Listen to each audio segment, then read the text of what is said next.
Venir ici, c'est déjà gagné, lance François Hollande à la candidate socialiste Anne Hidalgo, venue faire campagne ce samedi à Tulle dans le fief corrézien de l'ex-président.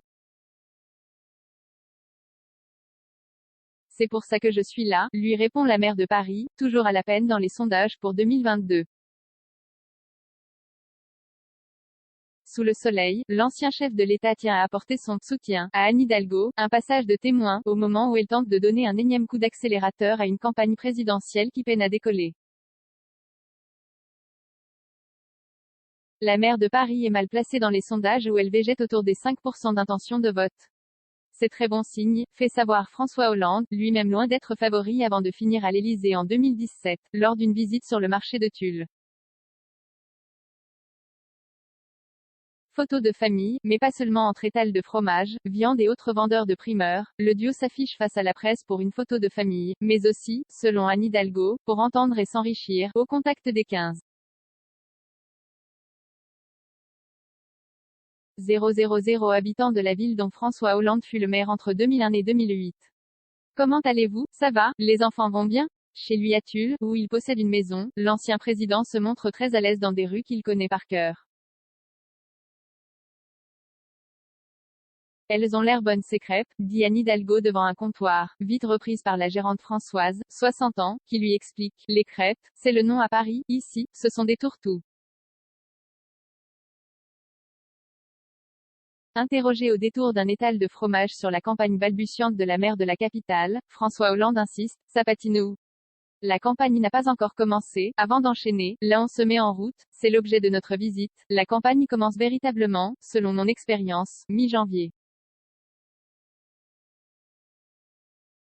Anne a encore le temps pour convaincre les Français, la candidate, toujours accompagnée de l'ex-président, doit s'y employer dès ce samedi soir lors de la fête de la Rose à Malmort, un village près de Brive-la-Gaillarde, après une séance de dédicace dans l'après-midi à la foire du livre de Brive.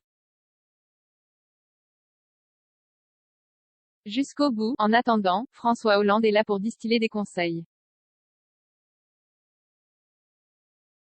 Il y a des cycles. Ce n'est pas la même chose d'être dans l'espace médiatique plusieurs mois avant le scrutin et d'être candidat, juge-t-il, visant directement le candidat putatif d'extrême droite Éric Zemmour, très présent dans les médias. Pour lui, les Français ne sont encore pas dans le choix, mais dans le regard, de ce qu'il se passe, suffisamment mûrs et conscients des enjeux pour ne pas se mettre dans la perspective d'élire un candidat populiste en avril prochain. Mais il juge tout de même inquiétant les thèmes utilisés, les phrases prononcées et les provocations faites dans la campagne électorale. Pour réussir sa campagne, il conseille à Anne Hidalgo de créer la force qui va permettre que les Français puissent se donner la perspective de l'alternance. Aux côtés de François Hollande et Anne Hidalgo sur le marché de la gare, l'actuel maire de Tulle Bernard Combe, DVG, salue lui aussi la candidature de la socialiste, la plus sérieuse à gauche, avec une vision de femme qui a l'expérience et les compétences. Elle incarne plus que le PS, elle incarne toute la gauche, veut croire Bernard Combe, qui a pourtant claqué la porte du Parti socialiste en septembre. Anne Hidalgo l'assure, on a connu des années difficiles, le PS s'est effondré après l'élection présidentielle en 2017 mais la grande idée que nous portons dans ma famille de pensée, la social-démocratie, est là.